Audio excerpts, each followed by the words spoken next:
வாழ்க வளமுடன், சுகம் சூழ்க. நட்பவி நட்பவி நட்பவி இறைவனோடு இணைந்திருப்போம். ஓம் நமோ வெங்கடேஷாய என்று கமெண்ட் பாக்ஸில் பதிவிடுங்கள். திருப்பதி மலையின் சிறப்புகள் அறிவோம். ஏழுமலையானை கண்கண்ட தெய்வமாக ஏற்றுக்கொண்ட அவருடைய பக்தர்களுக்கு அவருடைய திருநாமமே உயிர் மந்திரமாக உள்ளது. திருவேங்கடவன் கோயில் கொண்டிருக்கும் திருமலையே உலகமாக உள்ளது. தினமும் லட்சோபலட்சம் பக்தர்கள் திருமலை குவிவதற்கான காரணம் திருவேங்கடவனின் அருட்கருணையே ஆகும். வருடத்தின் எல்லா நாட்களிலும் திருவிழாக்களும் உற்சவங்களும் திருவேங்கடவனுக்கு அன்றி வேறு எந்த தெய்வத்திற்கும் நடைபெறுவதில்லை.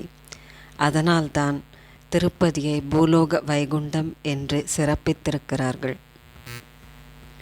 சேஷாத்ரி, நீலாத்ரி, கருடாத்ரி, அஞ்சனாத்ரி, ரிஷபாத்ரி, நாராயணாத்ரி, வேங்கடாத்ரி ஆகிய 7 மலைகளுக்கும் அதிபதி என்பதால் பெருமாளுக்கு ஏழுமலையான் என்ற திருநாமம் உள்ளது.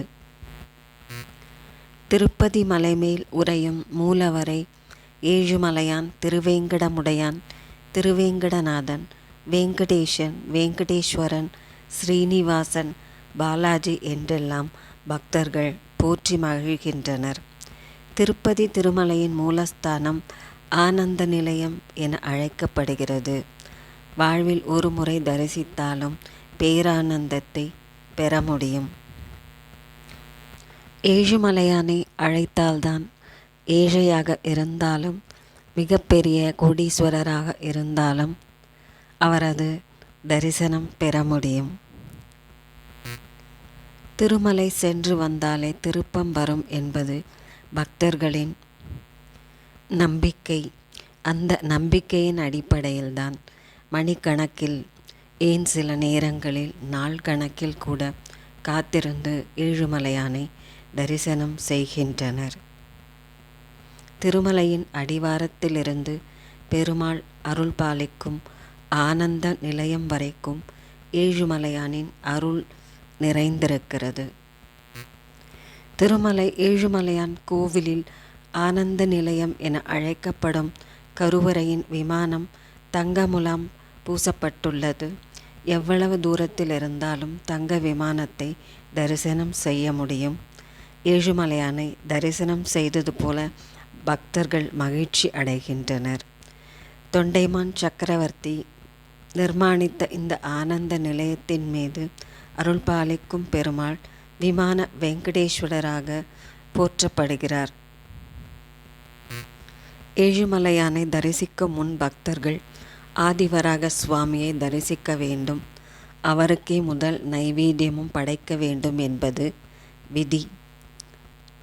வராகமூர்த்தியை வழிபட்ட பின்னரே மூலவரான ஸ்ரீனிவாச பெருமாளை தரிசிக்க வேண்டும் என்பதற்கான காரணம், ஸ்ரீனிவாச பெருமான் பூமிக்கு வந்தபோது ஆதிவராக சுவாமியிடம் அனுமதி பெற்றே திருமலையில் தங்கினார் என்கிறது புராணம். ஏழுமலையானை தரிசிக்கும் முன் பக்தர்கள் ஆதிவராக சுவாமியை தரிசிக்க வேண்டும். ஏனெனில் புராணங்களின்படி இது ஆதிவராக க்ஷேத்திரம் என்று தெரிய வருகிறது. வராகமூர்த்தியை வழிபட்ட பின்னரே மூலவரான ஸ்ரீனிவாச பெருமானை தரிசிக்க வேண்டும். ஸ்ரீனிவாசனாக பூமிக்கு வந்தபோது ஆதிவராக சுவாமியிடம் அனுமதி பெற்றே திருமலையில் தங்கினார் என்கிறது புராணம். அனுமனை தரிசித்து விட்டு பல வாயில்களை கடந்து பங்காரு வாகிலி எனப்படும் தங்க நுழைவு வாயில் வழியாக ஆனந்த நிலையத்தில் அருள் புரியும் ஏழுமலையானை தரிசனம் செய்ய வேண்டும். அவரை தரிசித்தவுடன் எழும் உணர்வுகளை வார்த்தைகளால் விவரிக்க இயலாது.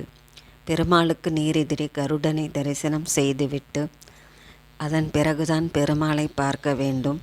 பெருமாளின் பாதத்தை முதலில் தரிசித்துவிட்டு அவரது மார்பில் உரையும் மகாலட்சுமியை தரிசனம் செய்துவிட்டு முக தரிசனம் செய்ய வேண்டும்.